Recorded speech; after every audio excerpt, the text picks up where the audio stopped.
The information presented in this video may be extremely toxic to deceptive governments and lying lawyers. It should not be viewed by anyone who is happy and comfortable with their status quo or those who think questioning the government is immoral. The information presented herein is not the legal advice of a lawyer and thus is not flavored with the stench normally associated with such words. Super concentrated truth can harm those accustomed to only lies. Any similarity between the ideas expressed herein and the wise teachings of Jesus Christ is merely due to truth being immutable and unchanging. Nothing is coincidence when the Spirit is active. When those with eyes can see and hear, and those with ears can hear and see, because they are working together, the deceivers will be bound by their own words, and the kingdom of God is at hand. So you're a Canadian? Yep. So the new your government generally, do you trust it? No, I never trust politicians. Do you believe that they lie to you? I think for the most part, yeah, they don't tell the truth or the full story. Do you have a driver's license? Yes. Did you read the Motor Vehicle Act before you got your license, after, or have you never even read it? Does that include the test that you take? Yeah. Your driver's test? No, just the Motor Vehicle Act. No. Never read it. What makes you think you actually need a license if you've never read that act? And you know the government lies. Good question. That's a good question. Did you register your child with the government? Yes. Did you feel that you were obliged to register your little boy? Yep. Are you aware that you actually... You got a beautiful little baby, actually. This is what I found out. I've been studying the law. You're not obliged to register your child. Right. If you do, at that point in time, you're creating a legal entity just like any of these businesses. You're associating that legal entity with your offspring, and then you abandon ownership of it.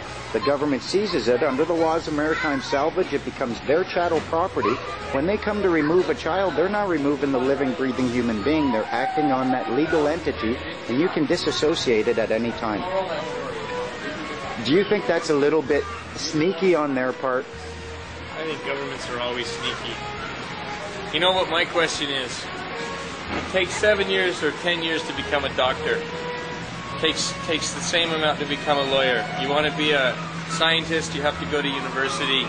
You want to become an electrician, you have to do electrical training, and you have to do on-the-job training. What do you have to do to become a politician? That's my question to you. What training do you have to have? You have to have a big mouth. That's it. Right? Uh-oh, he's right. We're in trouble. Thank you for your time. Yeah.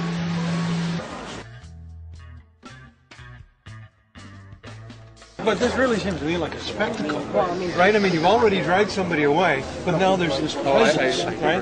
This can shut the whole street down. I live on the other side, and I got to walk blocks around to get through. Stick around because we're going to be breaking. I know, but I don't understand why you've been here for hours. I What know. was the point? Can I borrow a couple of these barriers? I think they could be very...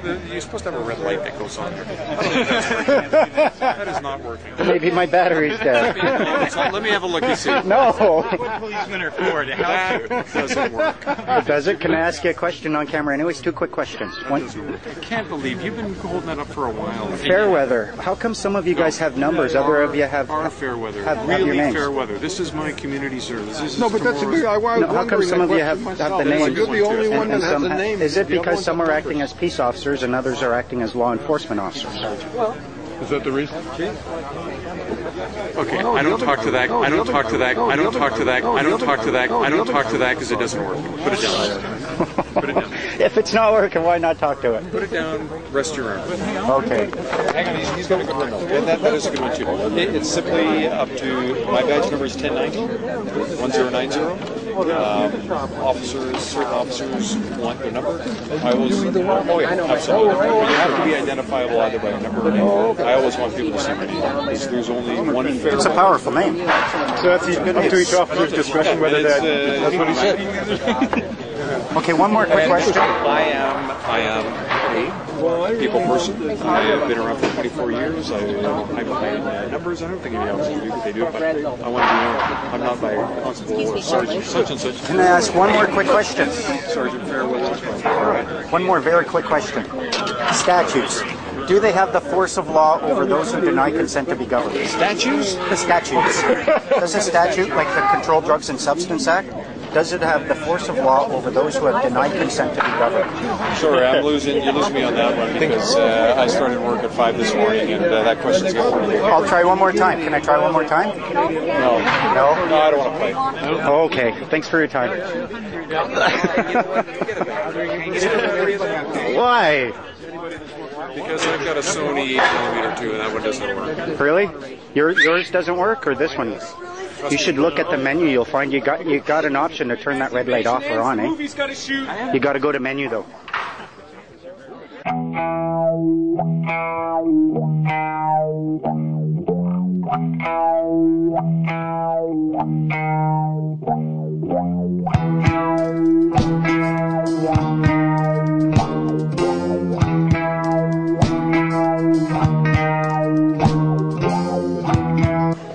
Can I stand on that side of the line? We let you guys cross to our side. Fair's fair. Later. Anyway, so everything. One more, then I go. Got any papers?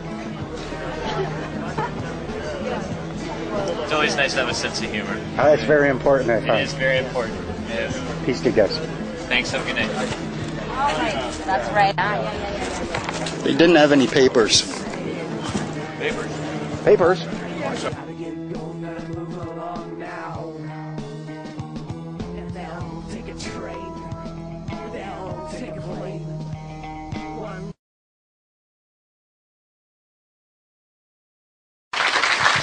Rob Christie. Thank you. Hi, everybody. This is only my second or third time doing this, so bear with me. Anyway, I met my brother Freeman Menard through my friend Clint here. I actually met them both the same day, so it was quite a change in my life. I was already kind of down this path through health and spirituality and stuff, trying to kind of find out what was bugging me my whole life, you know, or you're angry or this and you're that, and it's like, well, there's something there that's really bugging me. I don't know what it is. So I tried the spiritual stuff, and there's lots of answers in there. I got lots of the pieces of the puzzle and the health stuff, and that was good too, but there was still something that was missing. So I met Clint and Rob, and started to hear what Rob had to say. I'd gone into the natural person stuff, and I'd listened to some other stuff, and I wanted to thank everybody who has come before us and paved a lot of this road for us, because they've been trudging through the muck for a long time. So a lot of honor to those people. So anyway, I met Rob, and he started to tell me some of the stuff that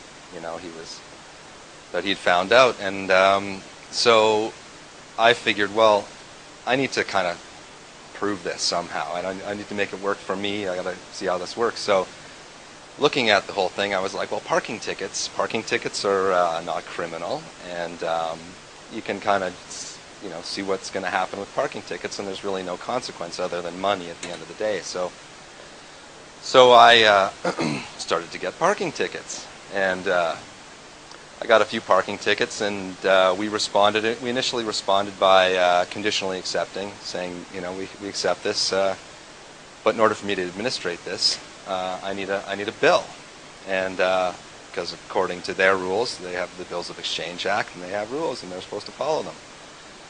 So I'm thinking to myself, well, if I'm going to play the game and I'm going to be in here, and they want me to follow the rules, well, I'm going to hold them to it anyway. I can't be the only guy playing by the rules. So anyway, we got into these parking tickets. The first one they gave me, I can't remember what they called it, but they let the first one go. They were like, we'll let that one go, kind of a thing. But I kept getting parking tickets, and they towed my car. And then one day I got pulled over. It was 11 o'clock at night, and the guy pulled me over, and I was with my wife and small child, and the guy pulls me over, and he says, or actually, he didn't even pull me over. I was pulled over the side of the road, dropping somebody off at the bus stop, and this cop drives by me, and then he stops and flicks on his cherries and backs up, and And I'm sitting at the bus stop, and I'm like, what did I do? I'm not even moving here. So he comes up to the window and says whatever, and I'm like, what did I do? And he's like, I need to see some ID. Well, what did I do? Then he steps back, and he gets all puffy, and he's like this, and he says, I need to see some ID. And so this is all kind of new to me, and I'm not really going to push it. My wife and child are in the car, and so I'm like, all right. So I pull out my driver's license, and I give it to him. And he's like, I'm going to have to ask you to step out of the car, and we go through the whole rigmarole. And so I'm like, what's going on? Well, you got some outstanding parking tickets. And I'm like, well, these aren't even criminal offenses. Why am I getting arrested? And you know where I live. So what's all this about? Well, whatever, we got to get you to sign this promise to appear and whatever. And I'm like, well, what if I don't sign it? What happens? And he says, well, then you go to jail. So my wife at the time is from the States, and she hadn't got her driver's license and all that stuff. So I'm like, well, I can't leave my child stranded at the side, and my wife stranded at the side of the road, so I'll sign the paper. So I sign it, and I sign it under duress, and that's fine. They let me go, and I go home. So anyway, that's that, and then so I have to go to court. I've got this court date. So we go into court, and Rob came with me, and he was acting as my agent. So we walk in the courtroom, and the prosecutor stands up when she hears Rob say his name. We don't want Mr. Menard in here. So I'm like, well, that's interesting. So this goes on for like a year and a half. 9 months of the time, she's trying to get Rob to not be my agent. So then we ask a constitutional question. One of the questions in it was basically, can a cop use a child as ransom to get assigned security interest? And, we thought it was a pretty straightforward question. I mean, what's the answer to that? Obviously, they can't do that. But anyway, so we got no reply, or we got a reply, actually, and that's in the book. We got a reply from one of the attorney generals or somebody, and so saying that we're not going to come and do anything with this. So as it turns out, we end up going to provincial court because we were in traffic court in front of a JP. You go to provincial court for a constitutional question. So we get in front of the judge, and right away the prosecutor stands up. We're not letting Mr. Menard we don't want him to be the agent. We don't want to talk to him. We don't want him in the courtroom.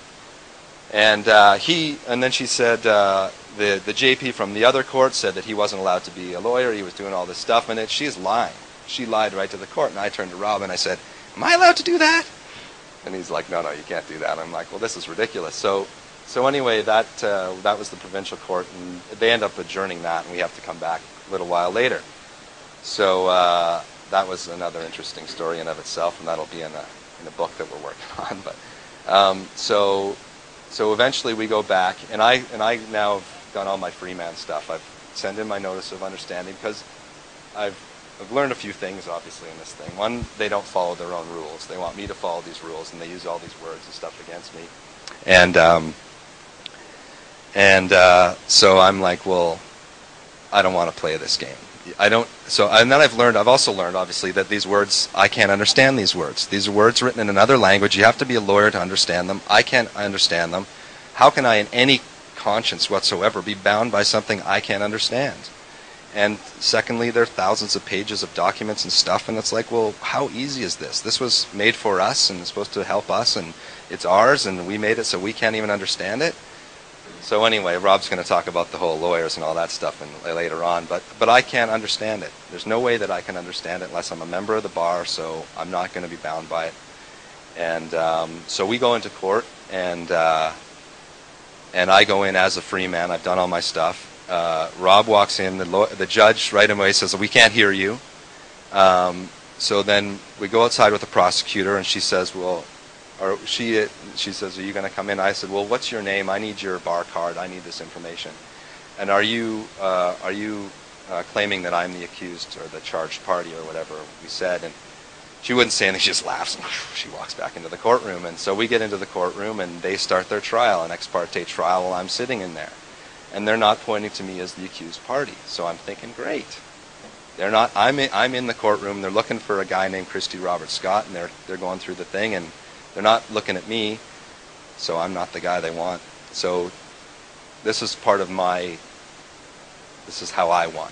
They don't want to talk to me. They don't want to talk. When they said they don't want to talk to Rob, I'm like, great. Isn't that awesome? They don't want to talk to you. They don't want to talk to me. I told my dad the whole story, and after months of years of arguing And the whole thing, he's like, well, isn't that what you wanted? And I was like, oh, you got that. Yeah, that's what I wanted. I don't want them to talk to me. I don't want to have any part of them because I can't understand it, and my conscience doesn't dictate that I should be a part of fraud and all that stuff. So that's where I am anyway, and it's been quite a journey. I've learned a lot in the last little while, and it's been an honor to work with Rob, and a pain, you know. But that's okay. We all accept each other for what we are. So anyway, Rob Menard is the next guy you're going to hear, and it's an honor to introduce him to you. And so, are you coming back out here? It's all good. Everybody, if we could have a massive hand for Robert Arthur Menard, Freeman on the land, please. Thank you very much.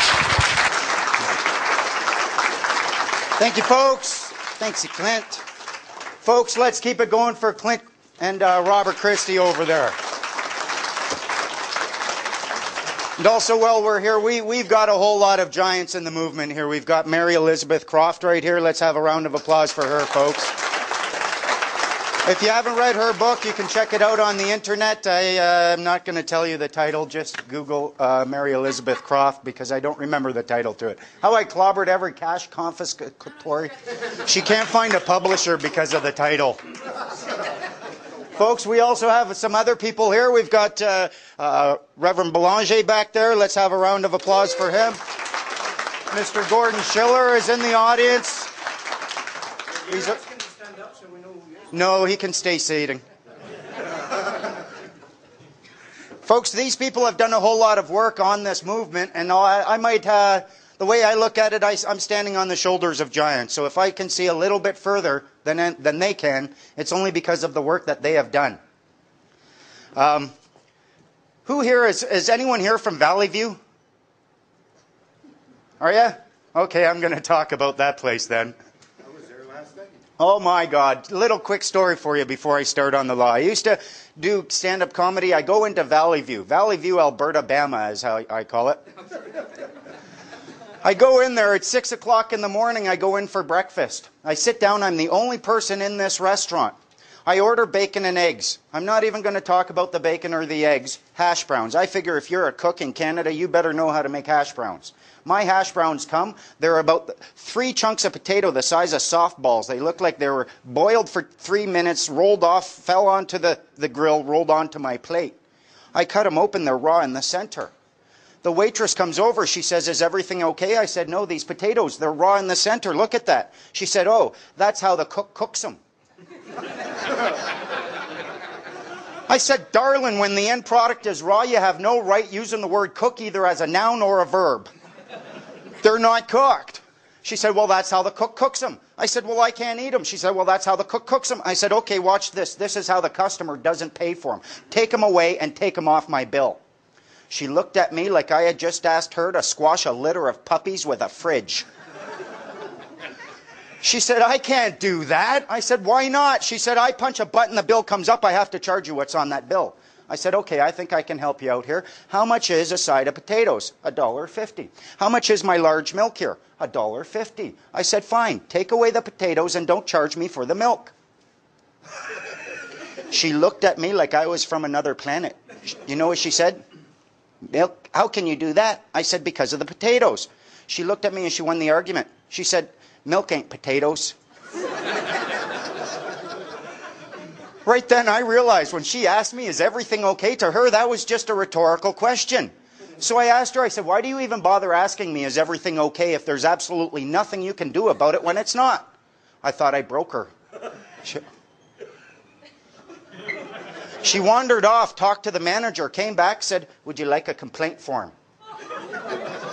I look in the kitchen, there's 2 cooks, 3 waitstaff, the manager. I'm the only customer in there. They can't cook potatoes, but they have complaint forms all ready for me. I said, you better bring me 2 of them. She brought me 2. I put my potatoes in it, wrapped it up, said, here, you put that on the manager's desk.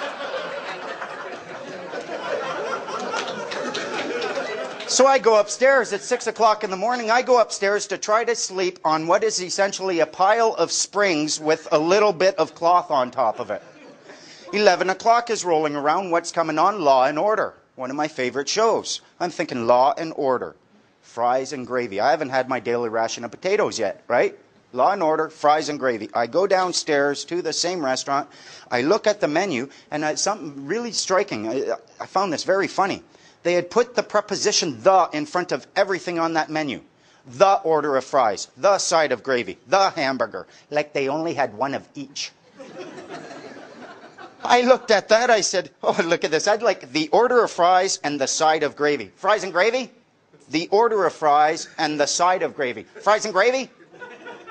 The order of fries, the side of gravy. Fries and gravy? Yes, fries and gravy. She goes into the kitchen, fries and gravy, comes back out with my to-go container. I open it up. Fries smothered in gravy.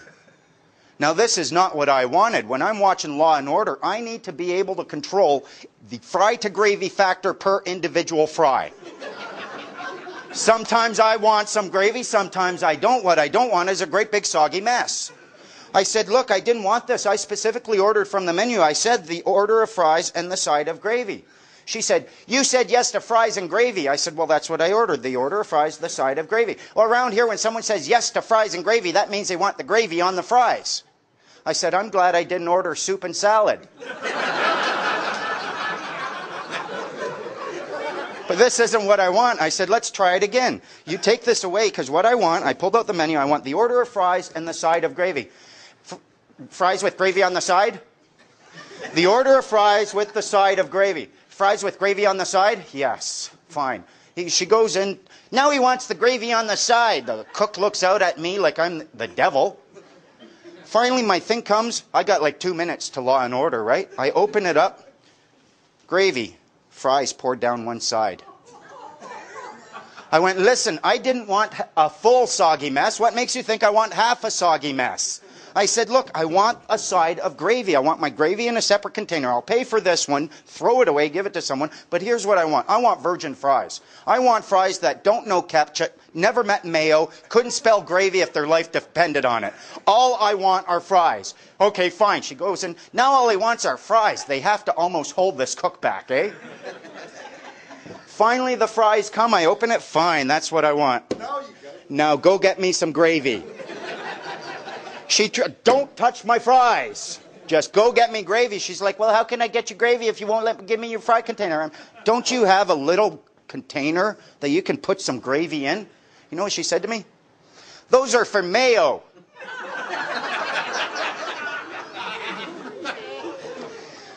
I highlight the story one. I wanted to start off with a bit of humor. But plus, it expresses how much language is important to us.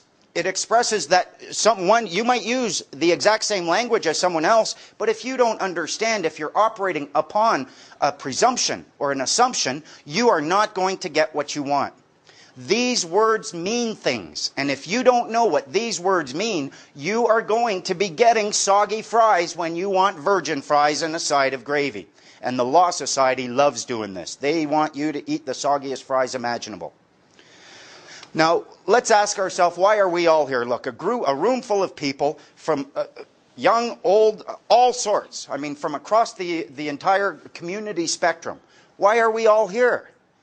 I think we're all here because we know on a fundamental level in our hearts that we have a right to peace and abundance, and we aren't getting this. It's like there's a big stink in the room. Everyone can smell it. Everyone's going, oh my God, who cut that one? And there's a group of lawyers in the corner with nose plugs on saying, smells like roses to me.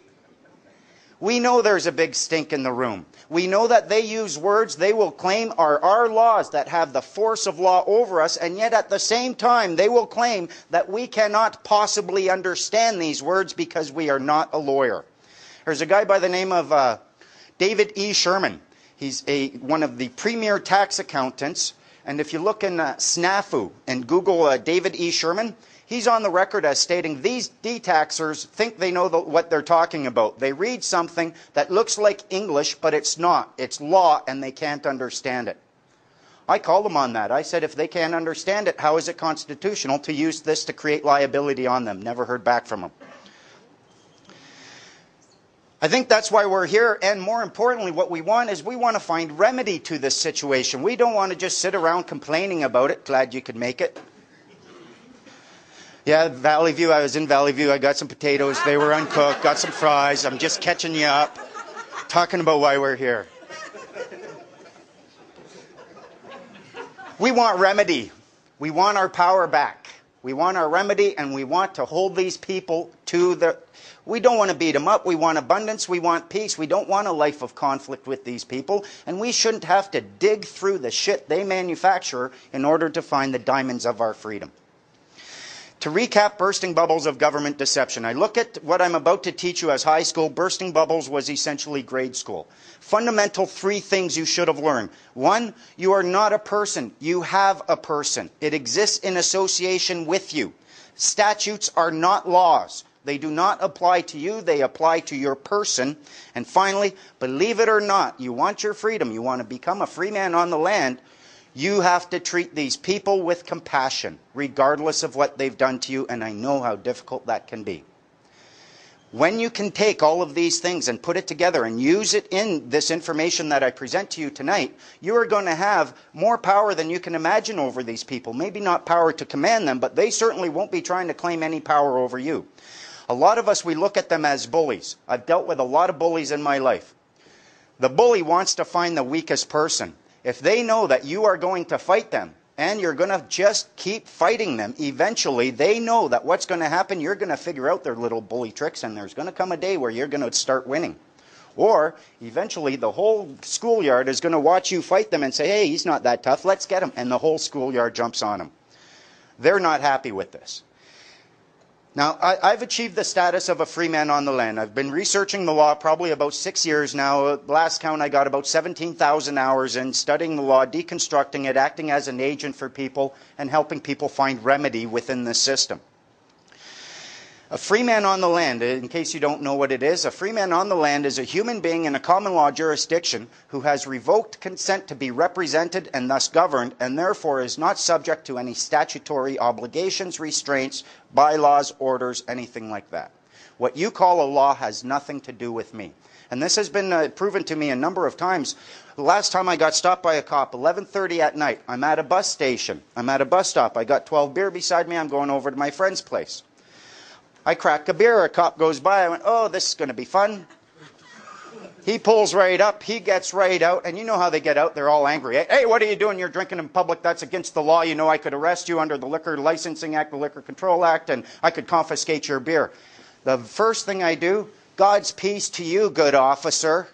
If you're going to arrest me, I want you to know I'm a peaceful man and there will be no violence necessary. But I'm pretty sure you don't have the legal right to do any of that. So I immediately bring him down. He gets to a point where there's no more anger there.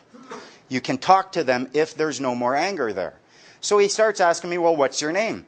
And actually he said, I could confiscate your beer. I said, you're going to remove my beer without clear lawful authority? Because that's the definition of confiscate. So at that point, you start using some of these words, and you know the definition of them. He's going to step back a little bit. He's looking for the weak. He's looking for the people who have no idea what these words mean. He asked me for my name. I said, well, I'd love to help you, but I don't know if you're operating legally or lawfully. I don't know if you want my legal name or a lawful name. He goes, well, I'm acting legally. I want your legal name. I said, do you have proof of claim? I have an obligation to have such a thing? Okay, fine. I'm acting lawfully. Fine. My name's Rob. What's your last name? Why do you need that if you're acting lawfully? I don't even have a last name. I have a family name. Okay, well, what's your family name? So finally, he seemed like a decent guy. We were talking a little bit. He used to do masonry. I told him I was a mason. So I gave him the information. He punches it in his computer. He's there. I'm sitting over here. He punches my name in the computer, looks at it, squints. I smile and wave. He looks at it, gets on the horn. He's on that horn for a good 5 minutes. Comes out, puts down the horn. He's like, comes out. You know what he says to me? Mr. Menard, the West Vancouver Police Department would be deeply appreciative if you would refrain from drinking alcohol in public. Couldn't get away fast enough. They punch my name in that computer. It comes up, free man on the land, no statutory charges without the express written consent of the Attorney General. They don't want anything to do with me. This is the power that you can have over these people. This is what, it doesn't mean there is no law. It doesn't mean that I can go out and I can harm. It doesn't mean I can damage property. It doesn't mean I can use fraud in my contract. It just means that they can't use their words to dictate my actions. They're not my words. Now, why is it that they get to apply these words against you, but they don't apply them against me? What have I done that has allowed this situation to develop? It's very simple. You're all sinners. Yeah, not that I'm a saint, because I'm not. But you are all sinners. You have a social insurance number. Do you know what that means? You sin. You're collateral to them. Close. It was a rhetorical question. They have ruled, they identify it. When you go in there, they call that social insurance number an employee identification number. If you want to pay into the Canada Pension Plan, you need a social insurance number. The courts have ruled payment into a pension plan is prima facie evidence of employee status. Only employees pay into a pension plan. They'll tell you you need this number to work legally in Canada.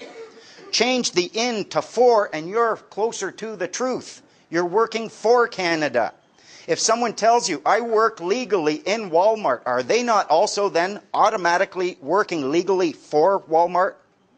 The fact is, your social insurance number means you are all government agents. When I hear you complaining about the government, I don't hear citizens complaining about their lawful government. I hear employees bitching about their employer. You're sinning. You're the sinner. That is your original sin. You were born into abundance, into freedom. And you went and you gave it all up. And now, the way to look at it, the reason this is important, imagine a box of chocolates for a minute. Okay, imagine it. I want you all to imagine it, and I'll stand here until it manifests. Come on, you're laughing, not imagining. Imagine a box of chocolates. You take a chocolate out of the box. What happens to it? Within 24 hours, it's shit. Chocolates stay in the box. The Constitution Act is the box of chocolates. The Constitution restricts and constrains all statutes, regulations, orders, and bylaws. Those are the chocolates. They stay in the box. Let's close that box up and look at who it is addressed to. Then we know who we can force feed these chocolates to. Look in Section 32 of the Constitution Act, and it will tell you that this Constitution Act, and therefore everything constrained within it, this box of chocolates and the chocolates, are applicable only to federal, provincial, and municipal agents, employees, and those. And that's why all of these acts, all of these statutes have the force of law over you, because you are a government agent. These rules were never ever meant so that governments could control us. These are the rules that are in place so that we can control our government. You go into Walmart, a Walmart employee, he's going to have certain rules that he's not allowed to do things. He can't come in and have alcohol on his breath. Who says you can't go into Walmart after having a couple of beer? You don't work there. All of these rules that they use, the Income Tax Act, that's why you have to pay income tax. If you go to a temporary job placement agency, they will set you up with a job, but now you have to pay them a portion of what you earned. Why? Because you were working as an agent for them. That's why you have to pay income tax to the federal government. You are working as a federal agent under a contract for service instead of a free man under a contract for hire. I think of it like a tiger in a cage. You go to a zoo, you find a tiger, there's a big cage around it. You all jumped into the tiger's enclosure, and now you're complaining about the fangs and the sharp claws of the tiger. But what separates, if you go to a zoo, what separates the tiger from the people who are just there to enjoy the zoo? Bars. Yeah, a cage made of bars. What are lawyers a member of? The bar. The purpose of these lawyers are to act to separate us from the tiger with all their claws. Now, if we can step outside of the cage, if we can step outside of the box, instead of having to worry about, oh, here's a chair, here's a whip, here's how you fight the tiger, get him in the corner, and do, no, you just step out of the box. You don't go poking the tiger with a stick from the other side of the cage. I mean, that's not going to be nice. But you can just say, no, I'm done with you. I'm done with all of your words. I'm going for a hot dog and some candy floss, and you're staying in your cage. These are their words. I have less information about Alberta statutes, but I'm willing to bet it's very similar to what I find in British Columbia. Under the Legal Profession Act, it states that only members of the Legal Profession Act may create documents for use in court, may create or file documents for use in court. What are statutes? What are regulations? What are orders? Words that they alone create. Even if we say our representatives are doing it, it goes through the lawyers and they say either yes or no to it. Remember, a statute is defined as a legislated rule of a society which has been given the force of law. Who can give these words the force of law over you? Only you. Everything that you complain about the government is all a result of your voluntary actions. No one forced you to take a sin. You went and you begged for it. You applied, you submitted an application for your sin. Now, the good thing about it, I looked into that act. When I figured this out, I looked into that act like a 13-year-old looks into a brothel. I was like, I'm going to figure this out. You know what? One thing they can't do? You know what they can't do? They can't stop you from abandoning that number. No one can force you to be their employee for the rest of your life. You can abandon that number at any time, and the moment you do, you are no longer within that box. Now, they'll try to continue placing these orders upon you. They'll try to continue controlling your life, but there are ways to deal with that as well. I got a question for you. Who here has a driver's license? Unfortunately. Okay, now who here, keep your hands in the air. Okay, put your hands down if you put your hand up higher. I see you cheating. Higher. Put your hands down if you actually read the Motor Vehicle Act before applying for your license. How do you know you have any obligation under that act to have a license if you've never even read it? You pay income tax. Who here has ever read the Income Tax Act before paying their income tax? It's 2,566 pages long. Did you read it? No. There's a maxim in law, a Roman maxim that says, let he who would be deceived be deceived. If you aren't even willing, if someone comes up to you and says, you have to do this, why? Oh, how do you know that? Everybody knows it. Oh, really? Nobody read the act, but everybody knows it. You start reading these acts and you start finding the remedy within it. If you are willing to accept, if you are willing to go and get a license, you are submitting an application for a license, what are you doing? Giving up a right. You're asking permission. You are asking permission to engage in a completely lawful activity. Therefore, what are you? You're a child who asks permission to engage in lawful activities. Children ask that. Mommy, can I have a cookie? If you're old enough, let's suppose for a moment, your parents own a bakery. And every day you go to that bakery and you ask the person, can I have a cookie? Can I have a cookie? Sure, you can have a cookie. Don't tell your dad, here you go. Or no, your dad said you can't. But you go and you ask for a cookie and you don't have the right to come and take one. But there comes a day where you grow up, your dad passes away, you inherit that shop. Are you asking for a cookie anymore? No. My cookies, give or find the door. You have the power then. Our buddy, this child of the province thing came up because I'm rather active in writing my letters and whatnot. Our buddy Digger, he's coming out of Park Royal and he's got his keys. I think he was going to his car. I don't know. But let's say he is, just for the sake of the story. He's going to a car. The cops stop and they pull up and they say, well, who are you? Do you have your driver's license? We want to see your ID. And Digger knows his rights, eh? He's like, why are you asking me for ID when I don't have an obligation to have such a thing, but you do? I want to see your ID, I want to see your business card, I want to see your badge. And they start, well, do you have a driver's license? Are you claiming I need such a thing? And they asked him something very telling. So you're not a child of the province then? No. Thank you, sir. Have a good day. Drove right off. There is the legal status of being a child of your province. Because you haven't grown up enough, you go and you ask permission to engage in these lawful activities when you have remedy in the form of a claim of right that you can make. Anything you can do under license within the legislative framework, you must be able to do without license outside of that framework, or else the licensing authority is licensing unlawful activities. Can you get a license to do B&Es? Can you get a license to do assaults? No. Well, that's James. Leave the funny to me, buddy.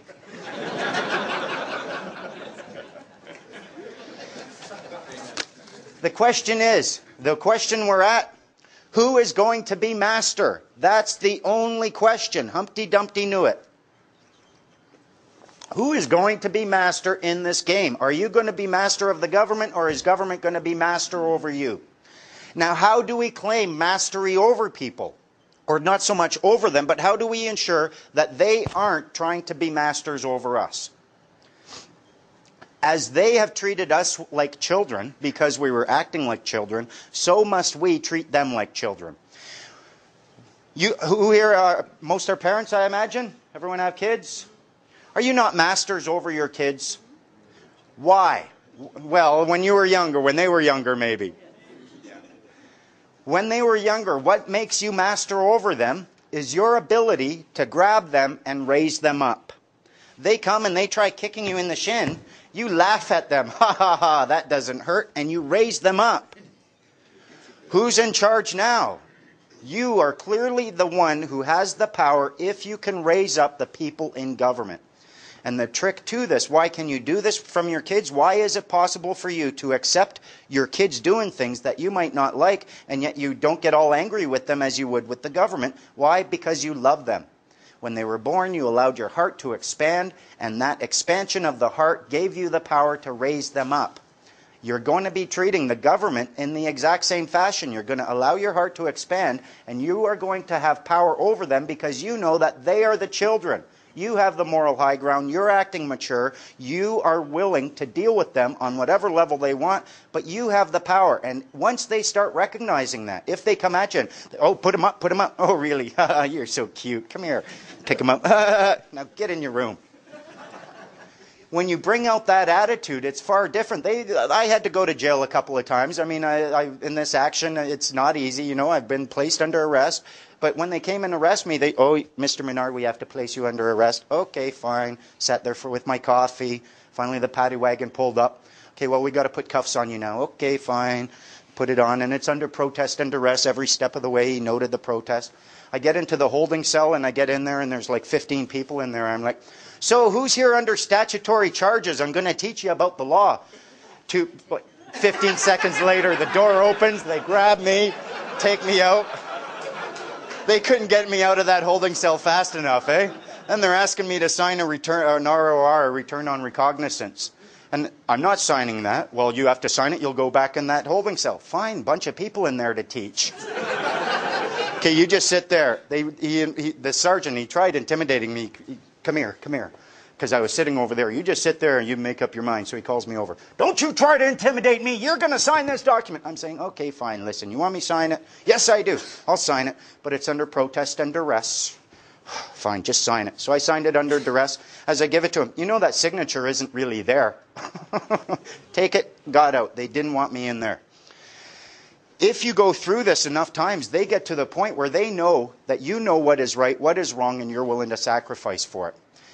If when you go through these procedures, you are acting with respect to the cops, if you aren't questioning so much, I try not to question their intelligence, their integrity, or their intent.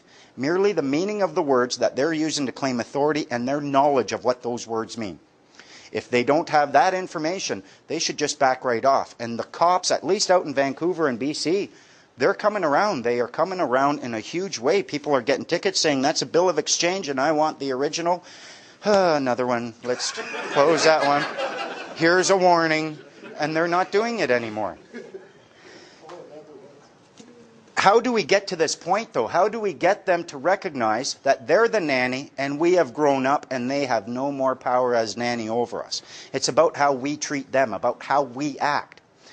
If we're shitting our pants, pardon the language, ladies and sensitive guys, but if we're pooping our drawers, Nanny has a right and a duty to put diapers on us, and she will do that. If you're throwing a tantrum, Nanny has the power and the right to come grab you, throw you in your room until you settle down. If you're rebellious, Nanny's got a right to put limits upon you as long as you're in the house. Nanny is tired. She wants us to stop rebelling. If you get to the point where you say, Nanny, I'm not rebelling anymore, I'm just old enough now and I'm in charge of the house and you're not telling me what time I'm going to bed. I'm telling you I'm going out all night, I'll be back at 7, you'll have breakfast ready. You take power over them when you act within that capacity. If you treat them like children, if you aren't shitting your pants, you're not throwing tantrums, and what I sense in a lot of the people in the freedom movement, they're very rebellious towards everything that they're doing. We want to get away from that. We don't want to be in permanent conflict with these people. They want us in conflict. That generates the revenue. We want to find the place of peace and the place of abundance. So how do we do this? When they're coming at us and they're making ludicrous demands upon us that we know we couldn't make upon them, how do we find that balance? Since it is about peace, and we are going to be the adults here, what I think of mud pies. Your kid comes to you and they've got a mud pie and they say, here, look, Mommy, Daddy, I baked you a pie. And you say, that's not a pie, that's a bunch of mud with some rabbit droppings spelling out I love you and a bunch of leaves on it. I'm not eating that. Your kid's going to cry. You dishonored them.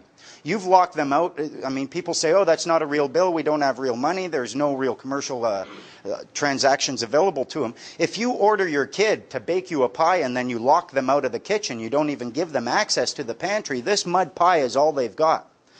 Now, how do you deal with a mud pie when a kid comes and brings it to you? To make them not cry, to accept it, you say, oh, that's a beautiful mud pie. Thank you very much. I'm going to eat that right up. Hey, I've got to share it with you. Go get some cutlery. Even a 4-year-old knows, I don't want to eat that. Well, you want me to eat it? Here, look, I'll taste some. You put a little on your... Hey, isn't that Barney? They turn around, you throw the mud away. Oh, that was a beautiful mud pie. Go get me some more. I want another mud pie, and this time you're going to eat it.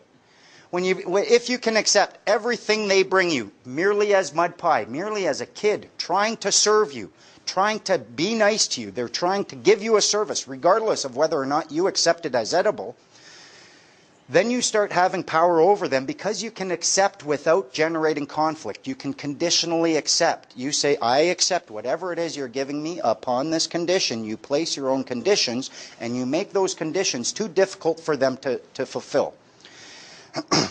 This is what the whole acceptance for value routine is about. You've all heard of acceptance for value? Trying to explain acceptance for value. Change the acceptance to accepted, change the for to as, and you accept it as valuable. Someone comes and brings you a mud pie, and you say, I accept that this is valuable.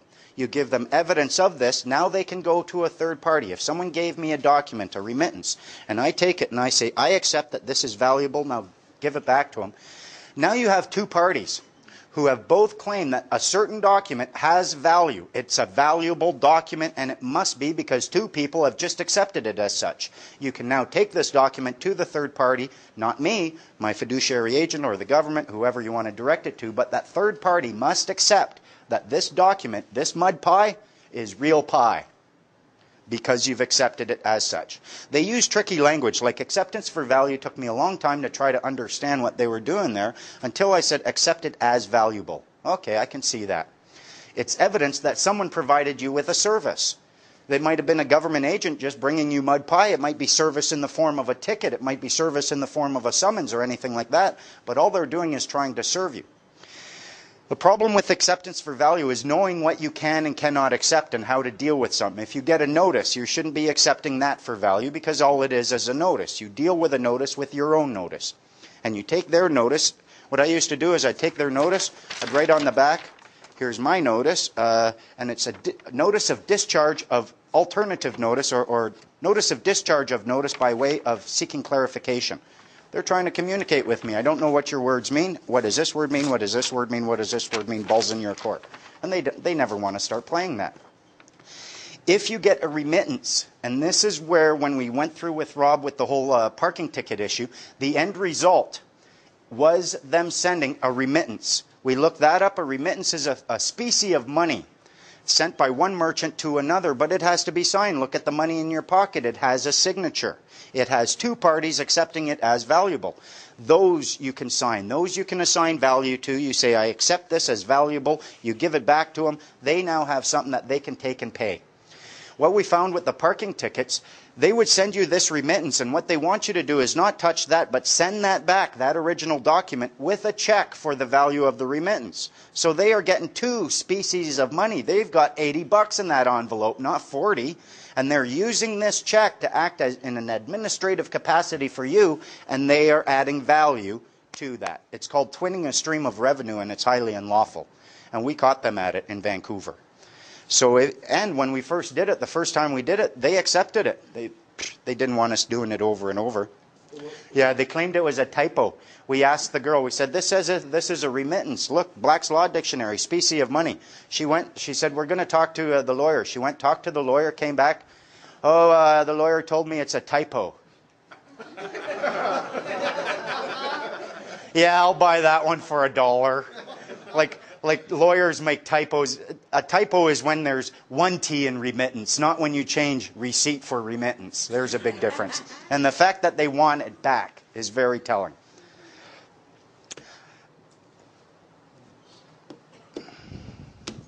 The other thing I found, now to realize what your remedy is.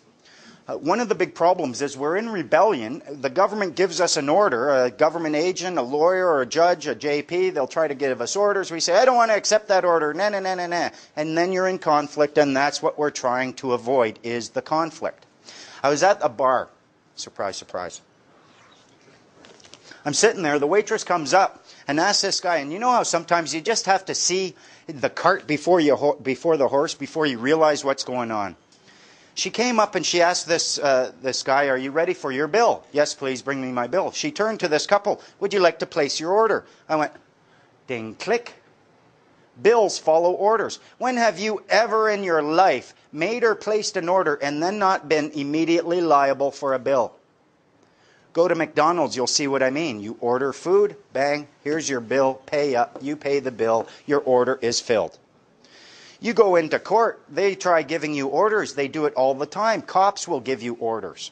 If they go in there, and you see this, if you go into court, you watch them, they'll give you an order, and then they just want to get you out of there as fast as possible because you have a right at that point to accept their order and give them a bill. I'm ordering you to pay a fine of $1,000. I accept your order. Here's my bill for $2,000. Pull out your checkbook, judge. They are liable for bills the moment they give you an order. Bills as in dollar bill? No, a bill as in an order to pay. Now, one of the problems that I've noticed with a lot of people in this whole movement and in the whole system is that we think that we have to win right now. We're in court, oh, well, I failed, I messed up. What if I were to tell you that you have 3 days grace at any time? It doesn't matter what you're dealing with. If it's a parking ticket, a violation ticket, a court order, you always have 3 days grace. The reason is what they are doing is called a transaction of a security interest. You guys have here a Law and Equity Act. Look up that Law and Equity Act anytime you go to court. If you have to, bring that Law and Equity Act in. I call it the Monopoly bat. Imagine you're playing Monopoly. And at one point you pull out the bat and you get to bang the table with the bat and all the pieces go flying and the banker has to put all the pieces back exactly where they were. You get to order pizza and the banker has to pay for that pizza. That's the power that you have in that Law and Equity Act. In British Columbia it tells us it's applicable, the laws enacted and declared within this act are applicable in any court or tribunal in British Columbia, and they must use it. If you bring it in, they have to accept it. The other two sections, Section 2 and 3, and likely you'll find the same thing, tells you what remedy you have under this act. And essentially it says, and they use a whole lot of smoke and mirrors to give you this information, any remedy that would have been available to you in 1876 is still available to you. Which means you can say, no, I don't want a transaction with you. I don't want a contract with you. I don't want you to have any power or authority over me, and I'm not accepting it. You have all the power in the world to be a sovereign on this land. They don't want you to know that. If you recognize a security interest, a little background, a security interest is anything that's either tangible or intangible that can generate or create an obligation to either pay or perform a service. A violation ticket is a security interest. A court order is a security interest. If it's not a security interest, don't talk to me, because it's all about obligations and liabilities. Do I have an obligation to pay or perform? If so, there was a transaction of a security interest every single time. Now, the beautiful thing about a transaction of a security interest is you always have 3 days. And it says in it that a transaction of a security interest is not cured for 3 days, and a transaction of a security interest is rendered void ab initio by anything that would invalidate a contract at law.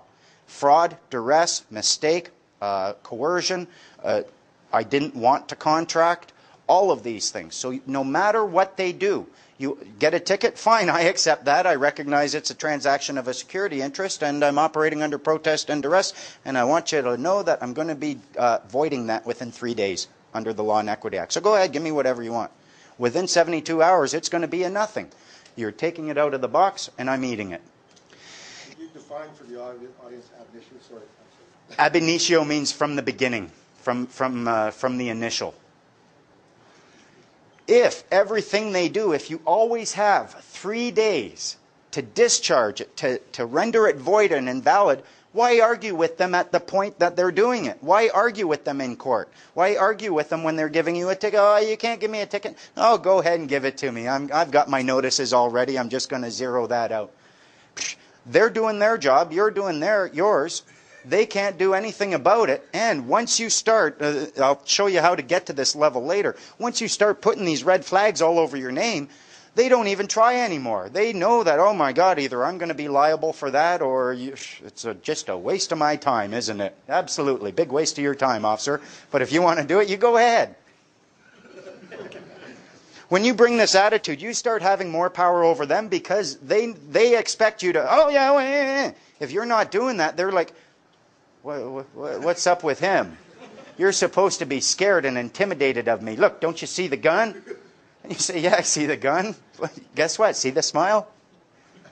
We have more power over them. All of their power that they have over you is a result of two things: their deception, your ignorance. Sorry to be rude, but their deception doesn't work without your ignorance. And the way to deal with it is to deal with your ignorance. Then when their deception comes, you can look at them and smile. And you can tell them, you know, I'm not a child of the province. I don't know why you're trying to apply that to me.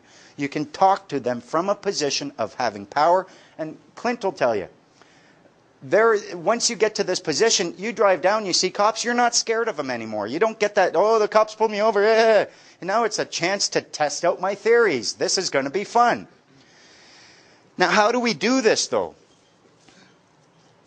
When I was doing my research, what I found was that way back when, the judges used to always ask if someone was making a claim for damages against them, if there was a claim, the judges were always asking, where's the notices? And they would demand to see the notices. And if there were no notices, okay, this is dismissed. You failed to notice the other party. I ended up doing more research. I found out they used to actually use all the time notices of understanding and intent. If they saw that there was a potential conflict brewing, they would actually act like adult human beings, respect each other, and serve notice of their understanding and their intent upon their fellow man. This is step number one.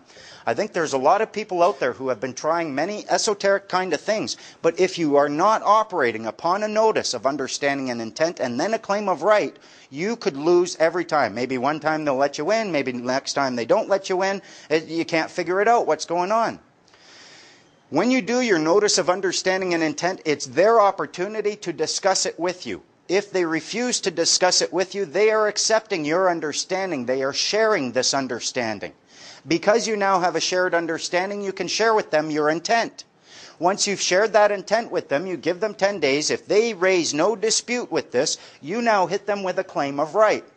They have 10 days to dispute that claim, and if not, it's cured. From that point forward, every time you're doing whatever it is you mentioned in your notice of intent, you are operating upon a right and upon a claim of right, which is very important. Read section 39 of the Criminal Code. The claim of right allows you to use, either you or your authorized agents or representative can use whatever level of force or violence is necessary to protect whatever property you have if you are holding it under a claim of right, even against those who are legally entitled to seize and possess it, which means cops. If they want to come and seize your property and you are operating upon a cured, perfected claim of right, they can't use violence to seize it, and the reason is the existence of one excludes the other. You cannot have two parties both with the power to use violence to seize one property. We're not fighting cocks in a ring here. We're not here to bring them pleasure by watching us fight. The fact that I can use violence to protect my property means nobody else has a right to use or threaten the use of violence to remove it from me. When you start acting on a claim of right, from that point forward, you are the one in power. You are now, instead of going to your employers and asking them permission to engage in an action, you are now claiming the right to engage in that action without asking them permission. Now who has the power? They can't remove it from you because it's a claim, it's not a permission. I have an enormous understanding of the law. It took me a lot of time to get here. The good thing about the notice of understanding and intent, you don't need the same level of understanding. Whatever understanding you have now is enough for you to act upon. If you recognize this is too confusing and I don't understand it, that could be your notice of understanding. Here's what I understand. I don't understand any of your words. That's good enough. Some of the words that I never found in their act, 3 words that I searched for, never found them anywhere. Love, compassion, and truth. Try to find those in any statute, regulation, order, or bylaw. You aren't finding them.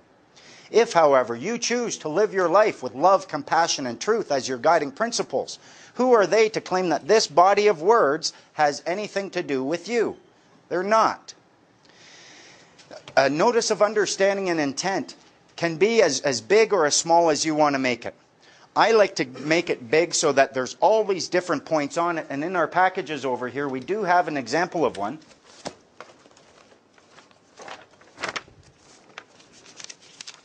Essentially what you're doing is you are going to, this is what it looks like, a notice of understanding, intent, claim of right, and a fee schedule. A fee schedule is essentially when a government agent, a cop or anything starts and puts an order upon you. They've got a gun there, you're going to be doing what they tell you to do.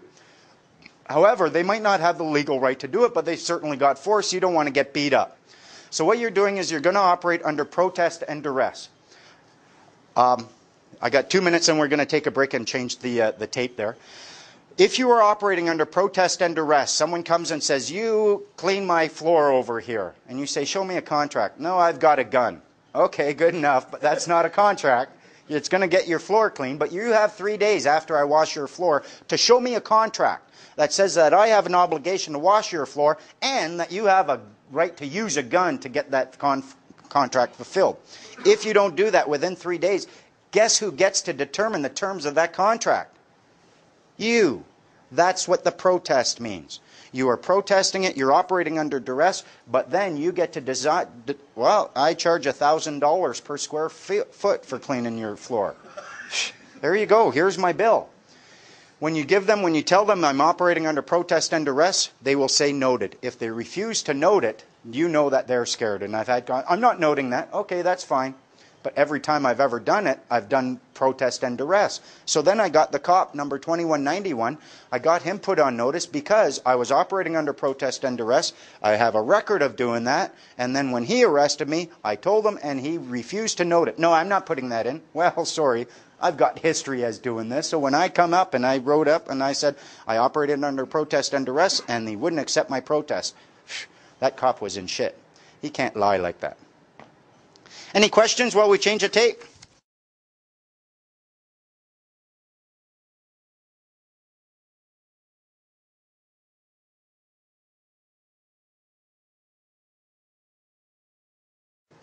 Okay, well, we're moving back on. One of the things, using a notary notice of understanding and intent. If you are going to do this, you need a notary public.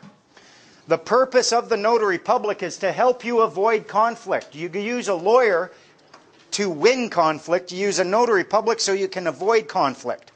In the Freeman package, there is directions to a notary public. Now, I've had trouble trying to get notaries to do what I want them to do. I've had a few that tell me, oh, well, although the Act says that they may protest or attest or protest any commercial or other instruments, they try pointing out and saying, oh, the word is may and therefore it's permissive, therefore I don't have to do it. My argument with them at that point was, and they tried claiming, oh, I don't know how to do it. I said, well, they've given you permission to do something that's very important to us, and yet you haven't even gone out of your way to figure out how to do that yet?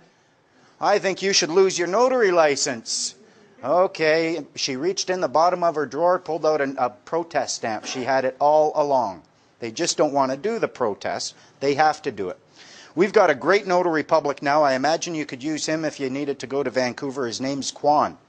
He had his oath up on the wall, and he also had a Christian quote. So I asked him, I said, so you believe in Christ? He said, I sure do. I said, and you believe you took your oath seriously? Sure did. I said, you know the Queen's oath? Oh, yeah. I said, so you're protecting the faith is what you're doing. When you protest instruments, you are protecting Jesus' faith. You're protecting my faith. And when I tried telling him, okay, I need you to do this, he was like, well, I don't know that I have that power to do that. I said, check out Section 18 of the Notary Act. They're empowered to do anything under any statute, any duty or anything that is required to be done under any statute. They have the power to do it. Need a judge? Get a notary. Need a sheriff? Get a notary. Need a notary? Get a notary.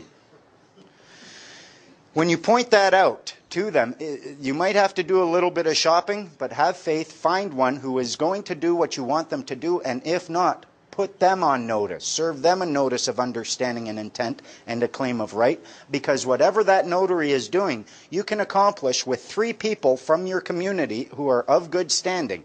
3 people can act as your witness, and what they create will have just as much power as any notary. So don't let them say, oh, I can't do that for you. You are doing it, or I'm going to write a snap nasty letter to the Notary Society. The Notary Society likes me in BC. They've even invited me to go and speak at one of their conventions, or when they get together. They lock horns with the Law Society all the time. The Law Society hates them, and they like how I've been empowering them. And they've had lawyers, like I had Kwan, he said that he got a phone call telling him that he couldn't do these things. I said, tell him you want it in writing. Never heard back from them. They aren't going to... And the reason is, I'm sure many of you have read court rulings from the Supreme Court of Canada.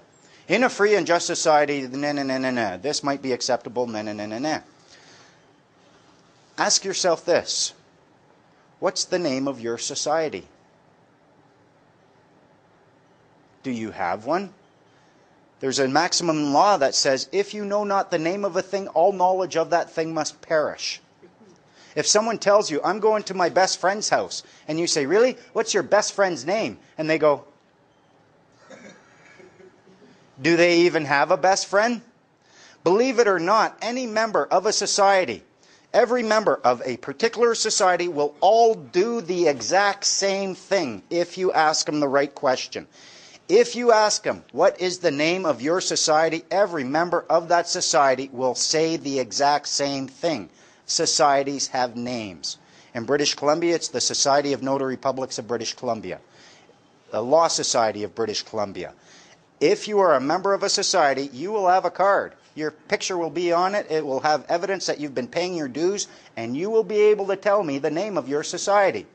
Now, if you can't even tell me the name of your society, and you know a statute is a legislated rule of a society which has been given the force of law, and you don't have a society, why do these acts have any force of law over you? Believe it or not, all of these statutes, they are a legislated rule of a particular society which have been given the force of law, but that's the Law Society. All of these rules are the rules for the Law Society, and you can prove it. Only they can make the statutes, the regulations, or the orders. You are not allowed to pen these. If you go into court, They claim that only they may use these documents or these words. Only they can claim complete understanding of these words. Unless you're a member of that society, you cannot understand these words. Why? Because societies have a number of powers. As a society, you can generate and create your own rules, and no one who is not a member of that society is going to have a say in creating those rules. You can claim that no one but a member of that society can understand those rules because you can actually create your own language as a society if you want. And you can do this by taking an existing language, let's call it English, and you can change just a few words, not tell anyone else how those words have been changed. And guess what? You've got an entirely new language that appears to be English, but it's not, and only they know it. And this is the magnificency of the deception. This is why it's so beautiful. When this whole thing unfolds, they think they're going to be fooling God. They think that they're going to lock us up in their cage. No. All they are doing is creating a set of rules that is going to be applicable only to them. We step out of the cage, and all of these deceivers, all of the judges, all of the ignorant cops who refuse to look into the meaning of these words, they're the one bound by these rules, not us. This is what I kind of see it as the wheat and the chaff being separated. We are going to create an opportunity where all of us, all of the good people out there, assuming that I'm one, will be fully and completely free. We can have our abundance, but all the people who've been generating all their revenue, been making a very good living off of this deception, they're going to be stuck with that, paying the income tax. There you can't smoke pot. We can. You're a government employee. We're out of there. And if they ever try stepping out of their little system, the reason, when we all step out, this great big tiger is going to turn into a little kitten. Meow, meow, meow. And the lawyers are going to say, oh, well, you don't need us here anymore. We're going to go over. No, we saw what you did. You tried to make a cage around us. You are part of that cage forever. You stay there. And if you try stepping out of your cage, guess what happens? You're stepping right into our courts. And you're going to face charges of fraud. So you stay in your box, and we're staying in ours. This is why the deception is so magnificent. It's not going to affect us. It's only going to affect all the deceivers, all the judges, all the cops who refuse to, the people who seek benefit at our expense. Oh, payback is going to be a bitch when it comes. And I see it coming. And the reason it's going to have to happen is because we don't even have a society. The way I look at it, the law society, the lawyers, they have a proper society. They're making their rules. And if you go and you ask one of these members, is this a law? He can honestly tell you, yes, that's a law. I am bound by that. You will assume that you are too, but actually all he's telling you is all of these rules were created only by members of the law society. Who can they lawfully be applied to? Only members of the law society and those who begged to be... I'll get that. Sorry. No, that's okay, buddy. If you beg for permission, imagine you got a neighbor, your neighbor's got a pool. He tells you, you can have full access to my pool whenever you want. Does this mean you're an owner of the pool? No. Do you have a right to complain and bitch about how much chlorine is in there? No. Can he stop you from digging your own pool? No. And once we start digging our own pool, say, no, thank you, I don't need your court system anymore. I don't need your pool anymore. You put too much chlorine in there, and there's something floating. You get to create your own power, your own situation. This is what they don't like. We're working on developing and starting our own society. You'll all be invited to join. It's going to be called the Freeman Society of Canada. Now, I know women will say, oh, I want to be a free person. The term freeman, the term man, is inclusive. It includes women and men. Right. Although the men used to be called weremen way back when. So when they referred to mankind, they were referring to both types of men. So don't get all sensitive about it and say, oh, it's got to be free person, because then you just blow it all to hell anyways. Yeah, free person. Oh, yeah. I've had people tell me, why don't you make it a free person society so I can join? Because there will be no persons. Now, what I'd like to share with you now is, well, actually using a notary public. The way to deal with the notary public, the directions you're going to be giving them, and it's in our package over here.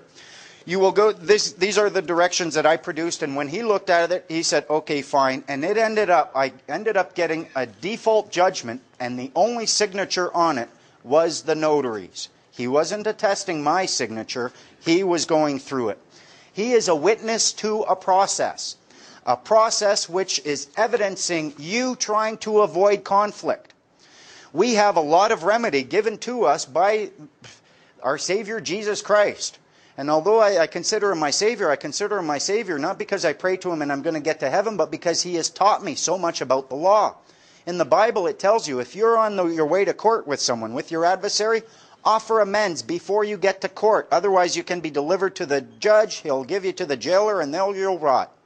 In the Law and Equity Act, they express that if you offer mediation, discussion, or negotiation prior to court and the other party refuses, guess what? They've lost. Your goal with the notary public is to take the responsible, adult, mature steps to avoid conflict. You're trying to avoid shitting your pants, no tantrums, and you're not rebelling. You're just being an adult. Step number 1. You will witness the attestation of an affidavit and a notice of understanding and intent and a claim of right. That's his job. He's got to do it anyways. You will open up a file in your office, and therein you will keep all the originals of these documents. He can do that. You will create certified true copies of those documents, and you will serve those, or you will cause them to be served, or you will give them to me and I'll serve them on this party. Then I will come back with a certificate of service and give it to you. You will wait 10 days from the date of service in order to give the affected parties a chance to either accept the claim silently or send you a sworn and attested affidavit created upon their full commercial liability. And who's going to touch that? What government agent is going to step into that? They don't want to go there. If they don't do that, if within 10 days you receive a proper affidavit contesting the claims made, you will contact me, and then you will inform me of this contest. But if there is an absence of contest, then you will create and sign a default judgment. And then we got the notary to do that. And it's all within. I think what he liked about us, the reason we pulled him to this, is because he sees that what we're doing is actually very positive for the government, and he doesn't like what's happening either. I mean, he told us, I sure wish I could operate outside the box. This guy is so unhappy with the government, and there's a lot of people out there like that. So essentially all you're doing is you're holding that notary to be your witness, and all you are doing is extending an offer to discuss. You're expressing your understanding. You're expressing your intent. There's an implied offer to discuss. If they don't accept that, you lose. The notary is my witness. He's going to sign a default judgment under the authority that's been granted to him under Section 18. Then you can take this. And we brought these in court before. Someone told me they brought it in court. And when it was mentioned to the judge about Section 18, he went, oh yeah, I'm familiar with that. They know exactly. The notary is the joker in the deck. They have all the power in the world. When you're playing these games with the government, the way I look at it, it's like a chess game. Who here has played chess? Anyone? Okay. What is the very first move in a chess game? If you want to win, you are going to have to make this one first move every time, and if you don't make this move, I guarantee you lose.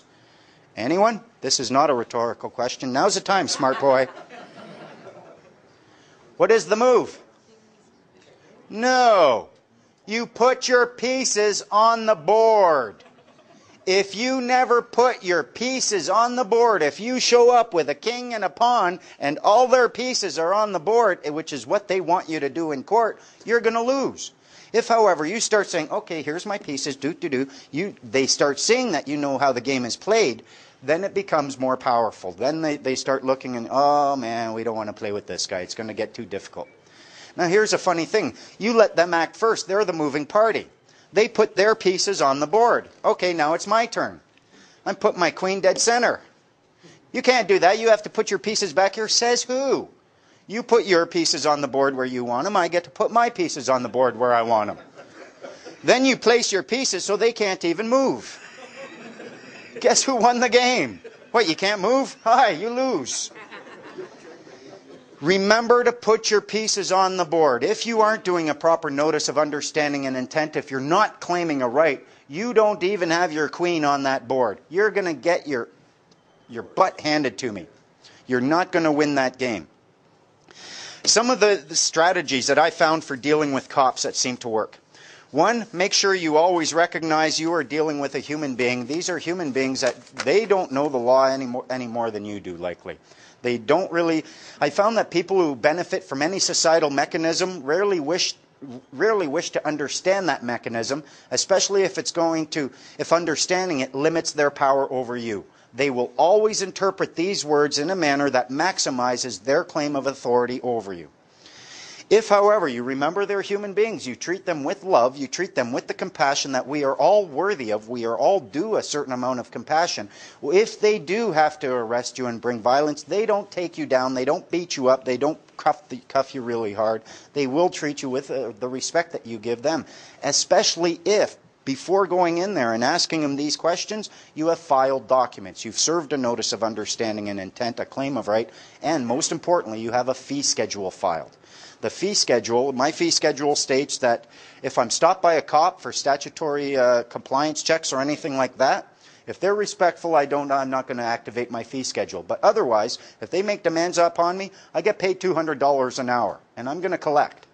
I'll use my notary to collect, and they know I can achieve these things. If they arrest me, if they try to take me away, seize me, put cuffs on me, $2,000 an hour or a portion thereof. And my notary, I let him know about this. Yeah, I will help you do that. You can get a notary judgment that the sheriffs will respond to. I went and I asked a sheriff, I said, if I had a default judgment authorizing me to seize property and it was signed by a notary and not a judge, no, we would accept that. And they will go out and help you seize property. Some of the things that I do when I'm talking with a cop, first of all, I never give them, if they ask for my name, I say, well, legal or lawful, I want to know.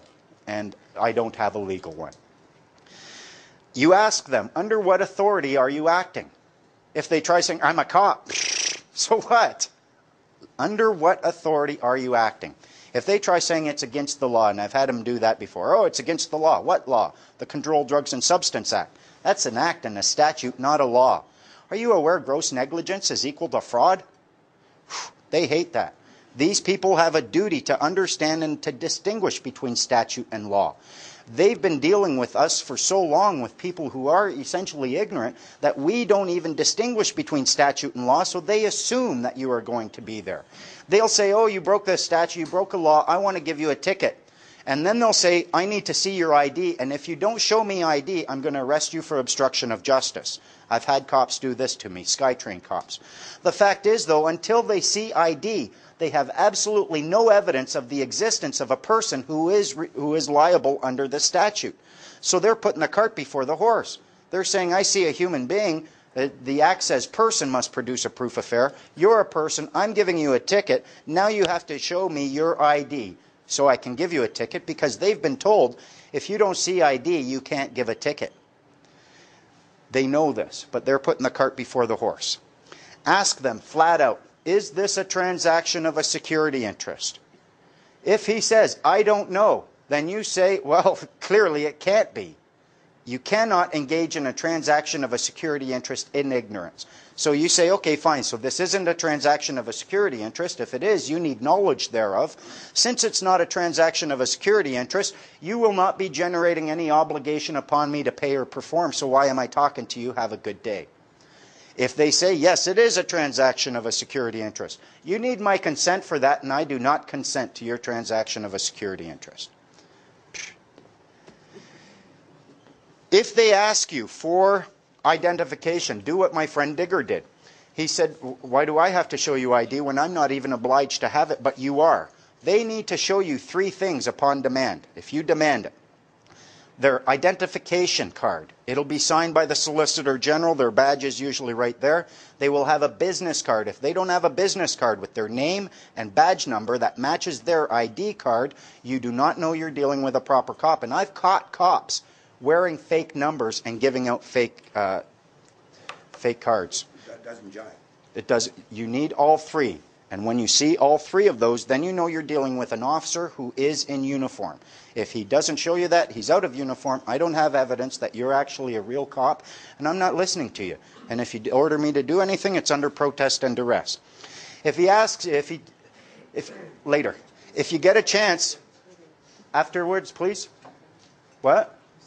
Here was the third thing. The badge, ID, and business card. Thank you.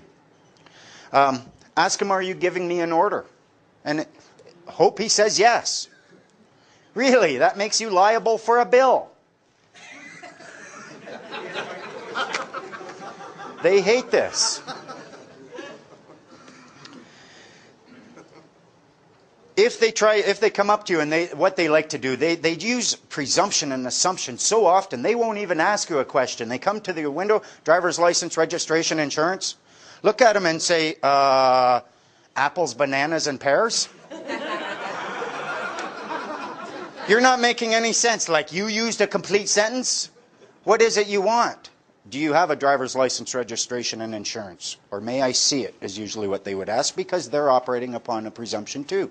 You ask them, are you willing to claim under full commercial liability that I have an obligation to have such a thing in order to exercise my common law rights? Blah, blah, blah. And of course you don't. And they are learning about it. Is that in your package? Yep. Now, if they ask you, or if they try to enforce a statutory obligation or restraint upon you, they're going to try to establish the evidence of a person. They want to see ID. They'll ask you, what's your last name? If you give a last name instead of a family name, they can assume that you are a person. One of the key things to a person, they need two things. They need a name and a date of birth. Without that date of birth, they have no claim that there's a person. Anytime a cop asks me, when were you born? Sorry, I wasn't counting then. Really wish I could help you. I've had cops say, okay, fair enough. When do you celebrate your birthday? I do that every day. Okay, good enough. If I wanted to send you a gift for your birthday, when should I do that? Tomorrow sounds good. You're late. You don't give them that information because you don't know that information. There is no way on earth you could possibly prove in a court of law that you know when you were born. Even anyone tells you, it's all hearsay. What they can establish was born was the legal fiction, that person. That you can point to, and you can point exactly when that was born. They created... So the person is the legal fiction. The person is that legal fiction. If they try enforcing statutory obligations or restraints upon you, ask them. They'll say, oh, well, let me see your ID. Well, what evidence do you have at this point right now that you are actually dealing with a person who is subject to that act? Until they see the ID, they don't know. And I've heard stories. There was a guy who, he had his card, he got stopped, he had a driver's license. The cops are there and they're asking him, do you have a driver's license? And he's playing with them and, you know, I'm not producing that. I don't know why you stopped me. Nah. Cops are totally nice to him. He's about to get, he says, you know, I was this far to getting out of there. They were just going to give up. And then finally the cop asked me one last time, you sure you don't want to just show me your ID? I mean, it makes it so, okay, fine. The moment they saw it, right out the window. They dragged him right out the window. They put the cuffs on him, took him away. He was this close. But once they saw that there was a person they could act upon, they acted. And they will act very, very quickly, especially if you're being pokey with them. Try not to be too pokey against the guys with guns. That's one of the things that's helped me get this far. Number one. Do they actually understand the subtlety of such? Cops do, absolutely. I have been talking, well, in the last 5 years, I've been working very hard to help educate them. And I write a lot of letters. But I've had cops who have acknowledged me, and they know me quite well. And I've talked to cops about other things. This information has gotten out there. I've had a couple of, one officer came and he asked, I expressed this to him. He said, that can't be true. I said, you go ahead and find out. And you certainly have a duty to due diligence anyways now, so you have a duty to go ask. Next time I saw him, he had been promoted and he was in plain clothes, and I really appreciate the information you gave me. They bump him up. So it's not training that they get. It's not the training they get, but as a person they cannot act or whatever. yeah, and they understand it. I've had cops tell me when I gave them a guy's name, they said, well, the problem is there's two of him. And I went, what do you mean, there's two people? No, there's the person and there's the people, and just so you know, there's two of them. I said, so you're aware of the person?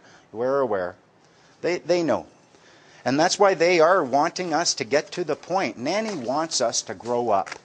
A lot of these cops, I've had many cops, well, 3 cops have told me in probably the last year, you know, if there were more people like you, we wouldn't need to enforce all these bullshit laws. I said, I'm working on it, buddy, I'm working on it. They don't want to do this. They don't understand what these words mean anyways. They don't want the conflict. They want the peace, and they want the abundance as well. They would love to be loved. They would like to be looked at like they're good firemen, like they're your best friends.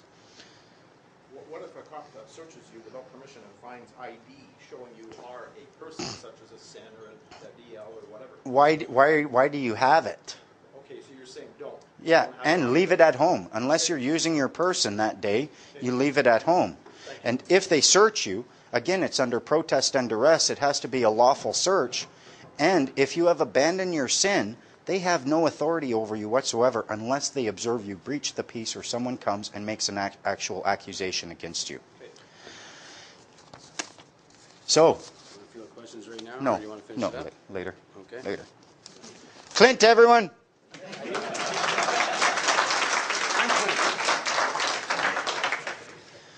Yeah, and for the most part, if you're acting with respect towards them, you're acting within your own community standards, and all you're doing is asking them questions. You're not, I mean, there are some things you can't say to the cops. If they come and they ask you for driver's license, right, or if they say, do you know why I stopped you?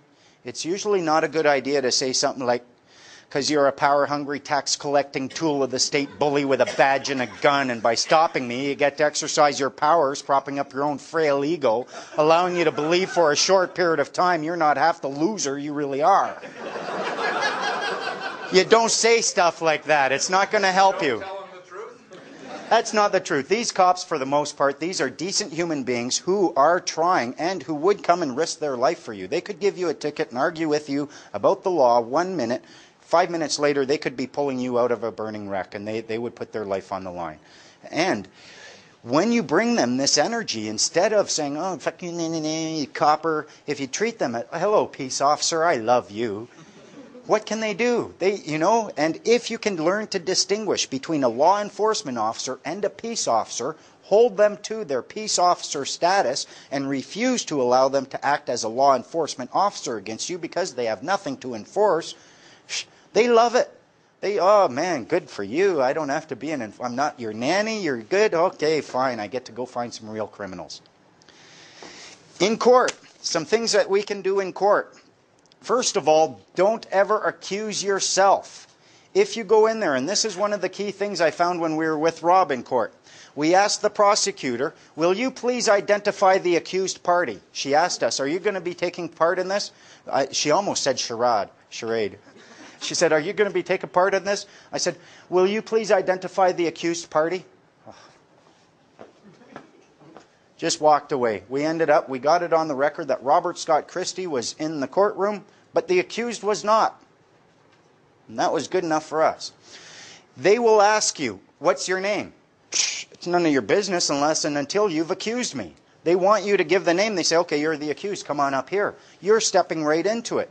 You can say, I'm not giving you any name whatsoever unless somebody accuses me. So, do you know my name? No? Well, then clearly I can't be an accused party, can I? You step right into it. They will refuse to identify you as an accused party for any statutory or summary action. They can't and won't do it because it's only against the fiction. It exists in association with you. That association must be lawful, and therefore it must be voluntary on your part. They will ask you, what's your name? Okay, Mr. Menard, please step forward. You're faced with these charges. Oh, well, yeah, apparently. Okay, you just accused yourself. A friend of mine, Greg Calcutta, he held up his summons. He's standing there. What's your name? I'm here to deal with this number. Well, I need your name. I'm here to deal with this number. And that's all he did. Stood his ground. I'm here to deal with this number. Okay, we can't. They never called his name. They never did anything. And then it just got wiped. It was gone. Another tactic that works very well in court, and I saw this, I thought it was the most beautiful thing in the world. Lutz, Brian Lutz, L-U-T-E-S. You can look it up if you want. He was charged under the Income Tax Act with failure to file. It's not you who has to pay this income tax. It's your person, of course. It's your account that you set up with your social insurance number. This means they have to create joinder between you and this number. If you send them a document saying, hi, my social insurance number is 47, you've used it, you're in it. He never allowed them to create any joinder between the two. But when we went up in court, we go up in court and, little aside, I'm testifying. They put my hand on the Bible. They say, do you swear to tell the truth, the whole truth, and nothing but the truth, so help you God? I went, no. And the judge looks at me. I said, I'm sorry, good sir, but I can't swear to tell the whole truth. I don't know the whole truth. If I did, my name would be in this good book and not my hand upon it. I said, I don't think anyone knows the whole truth. I think if anyone did, I think they're insane. But I will promise to speak to you the truth that I know, and I won't leave anything out. But that's about all I can do for you, good sir. Okay, that's good enough for me. At this point, what they'll try to do is they'll try to take that Bible right away from you. Don't let them. Keep it. And when they say, okay, well, according to Section 38 of the Income Tax Act, you go, what page are we on? Oh, I swore on this, Your Honor. You're not holding me to anything else. This is the one we're using. You want me to swear on the Income Tax Act? Try bringing that up. So you can do that. That Bible is very powerful. You don't have to let it go. And this is what they give you a shield. They take it right away from you. And they can say, oh, well, we gave him a shield, but he lost it. That Bible is your protection. Hold it up between them. Stay away. Stay away.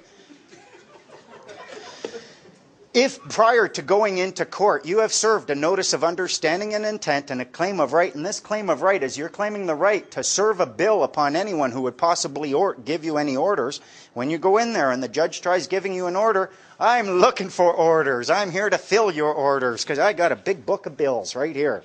Go in there with bills already made. Whatever order they give you, multiply, throw a zero on it.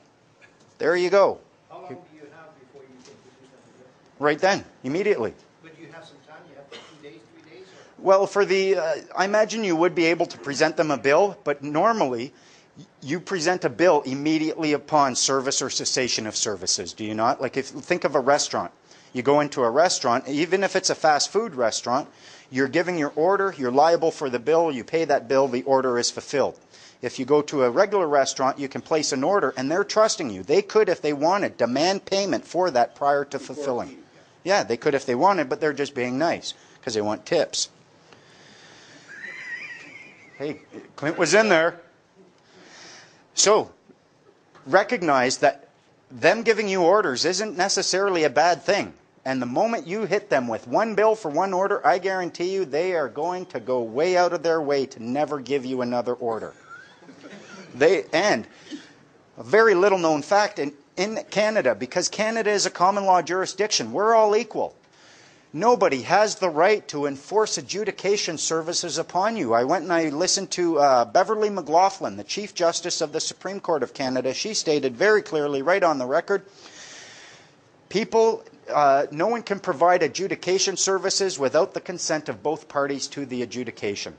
They need your consent. It's a transaction of a security interest. We're all equal. They might be a little bit sneakier, but that doesn't make them morally better than you so that they can order you around and dictate your actions. Therefore, you always have the right to respectfully decline to accept their judgment.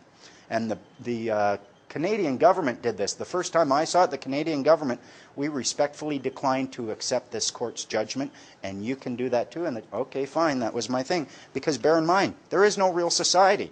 If you read these judgments, they say, well, in a free and just society, yeah, name it. They all talk in hypotheticals. And if you're not a member of the Law Society, you're not bound by these words. All these lawyers are. If you go into court, bring the Law and Equity Act. They hate that. You can bring that, show it to them, and say, yep, this is the Law and Equity Act. I intend to use it. I'm going to find my remedy because no matter what you say, I've got 3 days to say no. They don't like this. And when we went in with Rob, and I've gone in with a couple of people, and I tried to tell the JP, well, we're going to use the Law and Equity. No Law and Equity Act in here. I'm not hearing anything about Equity and Law Act or anything like this. And he was just so shooken by that. And the reason is because it's the monopoly bat. You can just clear his entire bench with it, and he ends up liable. Again, they're human beings. They're in a common law jurisdiction. They're liable too. They aren't given full complete freedom from liability for their actions. If they're committing a fraud, one of the remedies you have as a plaintiff is to bring action against them. You have all the remedy that would have been available to you in 1876. This means you have a right to bring action against them as well. Ask them as well. Are you offering me a transaction of a security interest? Get this on the record. Label it as a security interest. Label it as a transaction. Even if they ask for your name, a security interest can be an intangible. Anything that generates an obligation or a duty to perform is a security interest. Your name could be viewed as one. If a cop asks you, what's your name? That's an intangible security interest, actually, and why do you want it? What am I getting in return? Judges hate it when you ask them, is this a transaction of a security interest? If they say no, you can just walk out. If they say yes, you've got them right over the barrel. One of the things they're doing when you get in court, if they're acting upon your legal entity, upon your legal fiction, you come up and they are, if you answer for this name, they are assuming that you are acting as surety for the charged party, for the accused. That's why you're moving. That's why you're acting. Go in there and say, even if you have to give them your name, whatever, just tell them, equality before and under the law is mandatory. You and me, we're equal. I don't know why you're sitting up there, judgy wudgy. Equality before the law is mandatory. I'm competent to administrate my own affairs. I do not consent to this transaction. He has no power after that. He can't do anything. He'll try to railroad you. He'll try to get you to appear to change your position and opinion. Stick to your position. Stick to your guns over and over. Tell them right off. Tell them, I am not surety for the accused, although our names are very familiar. Oh, really? What's your name? Why do you care? I'm not the accused and I'm not surety. That's all you need to know. I'm just here as a member of the public observing. The big one, ask them for their oath and their bond information. They're an officer of the court. If they're an officer, they're holding office. Offices have oaths. Ask them to put their oath on the record and their bond information. The bond information is who issued the bond, what's the value of that bond, and who is holding it in trust for redemption. The bond is a piece of paper. Essentially what they got to do is they have to act on their bond. They're standing on a piece of paper which is worth $1 million, and they can't step off that paper. They cannot operate outside of the realm of that bond. If they do, you get to say, hey, look, someone abandoned $1 million. Thank you very much. You take this bond. If you get your hands on that actual bond, you take the original to the issuing agency. It's a check for that amount. They have to honor it. That's what the bond is for. If they don't have that, if they don't have the oath and the bond, and they don't want to put it clearly on the record, you can tell them you're not holding office lawfully. You can also give them their oath. I'll tell you what your oath is then if you don't want to enter it in the record. You've had success in this, have you not, Mary? Where you put their oath on the record? Yeah, I accept their oath into the matter. So poke them on that. The big trick is what I found. It's a bit of work because you got to find the path where you're loving and you're gentle and you're respectful to their office, but at the same time you are just not going to take any shit from anyone. You know there's too much deception. You can't put poo between bread and call it a sandwich and not make it not stink because of the bread. It's still stinky shit and I'm not eating it. If you go through this enough times, they recognize it and they say, I don't even want to do this anymore. Especially if every time you go through one of their processes, you say, okay, I accept that. Doesn't this mean that then? If you learn every time you go through it, it gets to a point where they don't want you to go through anymore because you're arming yourself every time you go through it. You're just understanding their process better. And if you're a big loudmouth like I am, they know that I'll start telling people everything I learn. Okay, I'm telling people about that one. Oh, damn it. In order to find your freeman status, you will need to distinguish. There is a maxim in law that says, he who distinguishes well learns well. He who questions well learns well. If you cannot question, you cannot distinguish, you are going to end up being a slave to them. The reason questioning is so powerful, if they ask you a question, you ask them a question right back. We're equal. We're playing tennis. The goal is to get them to answer the question first, answer none of their questions. The reason is, If you are asking questions, the assumption in law must be that you are asking because you don't understand and you want to understand so you can keep the law. The assumption is, and therefore, as long as you are continually asking questions, they can't do anything. They can't claim you're obstructing justice. They can't claim that you're not that you're in violation of any statute. Just keep asking questions. Lutz, when he was in court, this was clever. He would be asked a question, and he would sit there 4 minutes.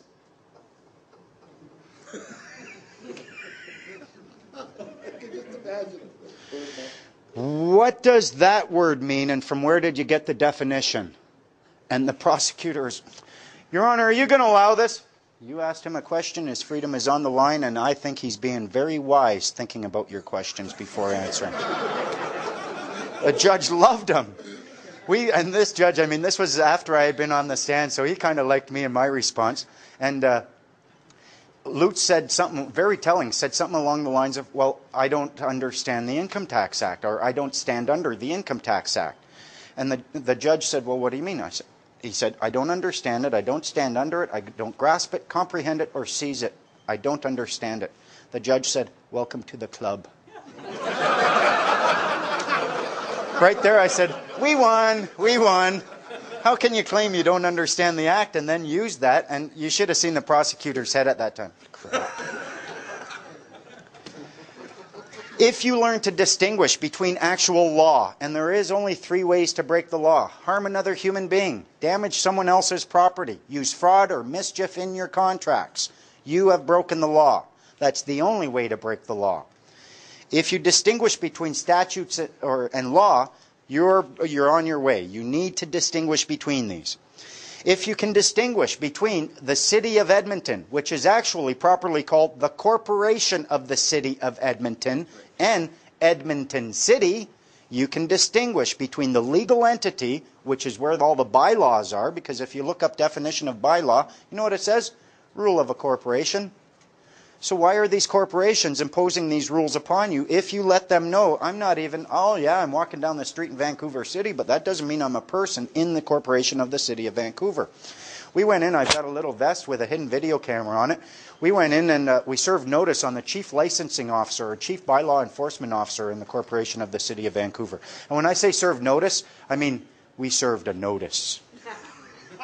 Very visible. Oh yeah, we walked right up. Hey, we got a notice for you just to make sure you can see it. And here's a jar of olives. God's peace to you. Okay, no, we see it. Thank you. Said, okay, so we're planning on opening up a little place. We're going to call it Shepherd's Haven. We're going to sell beer, wine, and what's that other thing? Oh yeah, pot. You don't have a problem with that? No, we have no problem, Mr. Menard. You don't need to talk to us anymore. Thank you very much. Fine. If you distinguish between driving and traveling, a driver is someone who is engaging in commerce on the highway and is paying for it. They'll point to the driver's seat and a passenger seat. What if you're just traveling and your passenger is actually a guest? If you can distinguish between driver, guest, passenger, and owner, that's when you start finding your freedom there as well. I'm not a driver, I'm not engaging in commerce, and I'm not asking you for a license. If you distinguish between an enforcement officer and a peace officer's duty is to keep the peace. An enforcement officer's duty is to enforce either court orders or ensure statutory compliance. They are breaching, their primary role is the peace officer. And they are actually breaching their duty to the peace if they try to act as an enforcement officer without actually having evidence of person status. Hold them to that. Distinguish between those. If you can distinguish between de facto and de jure. De facto means, okay, we're there, but we're fraudulent. We're fulfilling these duties just because no one else is. But it's actually fraudulent. De jure means it's done under law. It's a proper, lawful court. Ask the courts. You know what they hate? Is this a de facto court? You're actually asking them, is this a fraudulent court? And it is a de facto court, and they have to answer it. Person and human being, and the owner and a limited access user. Now it boils down another question that they hate. Whose courts are these? They'll try telling you, oh, these courts are yours. Really? Do I have full and complete access? Ownership is determined by access. An owner to property has full, unconditional access to their property. If you only have limited access to that property, you cannot claim to be an owner. You don't have full and complete access to any of these courts because you do not have a right to create the acts that are being used. You don't have the power to file documents, and you are barred from earning a gain or a fee or a reward from acting as an agent for anyone in court. Now, if this is the case, and there's another party that does have fuller access to the courts, who do they belong to? What if these courts are just private courts for the Law Society that you are making use of because they get you into their little deception? They've created a box for themselves, said this is the law for us, but we assume that it's the law for everyone. Any questions? Which one? Whoever. If you abandon that corporation, it's the corporation that's liable, not you, or the legal fiction. And that's the required stuff that happens over and over. No, the notice of understanding and intent and a claim of right is what you will be doing over and over, essentially. And you want to abandon the corporation. You want to deregister your car. that's what I suggest. Some people would say, well, you know, I want to keep this. There's some benefits involved. And my question I would ask then is, when have you ever in your life benefited from a deception that was imposed upon you? If what they're selling is such a good thing, why do they have to use so much deception? Because my understanding before I came to this meeting or anything, I agreed with what you said. So you're a newbie. You're virgin. Yeah. I got an understanding that there's a free way to act in my world. And it just came to me that in fact, I don't know that free way. I should be free to drive a car in my country. Distinguish between drive and travel. You are free to travel. But you shouldn't be free to drive because that means you're going to use public resources to earn a living and to generate a profit. So if you distinguish between drive and travel, if you're just saying, I want to go from point A to point B and I'm not earning any money by carrying a passenger, I'm not carrying any cargo for someone else, you're traveling and you do have every right in the world to do that, and it's made available to you if you serve a notice of understanding and intent and claim your right to do it. Because it strikes me that all the laws, etc. Statutes, you mean? I don't know. All the things that are there that we think are laws, etc. I came to the conclusion that in fact it was the reverse. It was there to protect my right to live a full life, a free life. These are the rules of government agents. These are the rules that exist so that we can have a measure of control over the government. They've hooped us into getting a social insurance number, so now we're all part of the government. We're all bound by these rules, but we can step away at any time. And when we do, we're free of these rules. They're still bound by them. Because I want to buy houses and invest in real estate, etc. And I came to appreciate that in fact wasn't that system there to enable me to do that in a simple, easy, secure way, if you will. So then when I go to buy a property, they say, what's your social insurance number, and on and on and on and on. You tell them you don't have one. And if you sense that, oh, they're going to want this, they're going to want that, all you have to do is see that this is a potential for conflict, and you take care of that by creating and signing a notice of understanding and intent. Put them on notice. Claim your right. Watch what happens. Because the lenders, of course, never have to enter into they don't have to lend me money if I don't satisfy it. That's a whole different story. You've got, my friend, there's a whole lot you should learn before you go buying property like that, because chances are you can just discharge it anyways.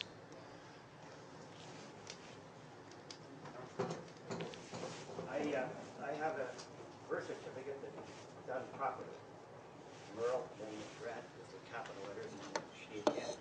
So I knew that if I sent it to the government to get another one, a renewal, I said I wanted a renewal one, that they would send me this other one. So I said to them, I was born in Medicine Hat. My mom and dad named me Merle Grant Schnee, and I want a replacement birth certificate, but just so that you know that I'm not the one that I'm looking for, I'm sending you one, a copy in this Exhibit 1.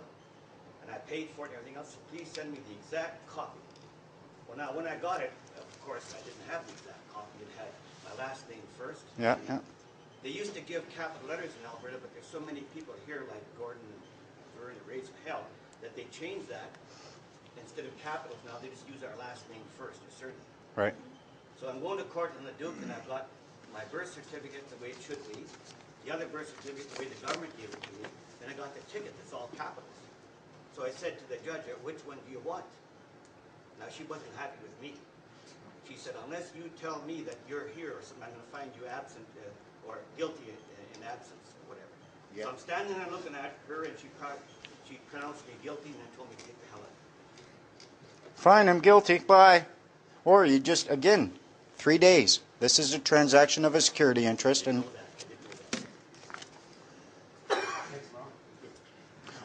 someone asked a question about the social insurance number. If you abandon it, what about retirees? Can you still get your pension payment? Because apparently what the government does is they insist that you use the social insurance number. If you have, again, it would require a notice of understanding and intent. And the way I look at it, my dad worked for Chrysler for 30 years. Well, he worked for Chrysler for 30 years. He had a Chrysler employee identification number. When he retired, he gave up his number. He started collecting his pension. You should be able, if you're retired and you're collecting a pension, you should be able to give them back that social insurance number and still claim the right to collect your pension. You shouldn't have to be a government employee from the day you're born to the day you die. You can say, I'm no longer a government employee, but that's my pension and you're going to give it to me. And what if you could ask for it all at once? I want my whole pension. Without a SIN or a birth certificate, how do you get a passport? And of course, without a passport, how do you travel internationally? Again, I thought we covered that already. I don't know that you'd need a passport. Again, a notice of understanding and intent. You write to the... What the government is doing is providing you with a service and saving you the trouble of having to do it all yourself. Do what the government would do with that passport, but do it yourself. And essentially all you're doing is you could engage in an agreement with the host country. You tell them, listen, I want to come and visit this country, and I'm a free man on the land, and because of that, I don't have a passport. Or you could demand that the passport office provide you with a passport even as a free man on the land. They might say, oh, you need this, you need this. We're required to see this. I hate it when, well, I don't hate it, but I notice a lot of times they will say ICBC is required to see this application. I require a tuna sandwich. Does that create an obligation on any of you to give me one? No. Just because they define it as their requirement doesn't mean it's an obligation for you. The law is all about remedy. There is always remedy. If you can't find the remedy, you're not thinking about law, you're not looking at it properly, it's always there. There are people who travel, they cross especially coming into our border. You can come into our border, say, I'm a free man on the land, you're a government agent, get the hell out of my way. Just move. If you're going into other countries, you're going to have to operate on an agreement of good behavior, essentially is what that passport is for. Maybe post a bond, say I'm posting a $10,000 bond in order to travel and explain this to them. And although you won't be able to serve a notice of understanding and intent and a claim of right upon a foreign company or a foreign jurisdiction, you can certainly do it to the customs people here. And they know that they have no right to deny you access. And I've heard of people using a family Bible, and they claim that that's their ID, that's their passport, and it's accepted. And that's what they used to use before passports.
get you alone again. It's like a bus ride. It's like a hitchhike. It's like a cheap motel.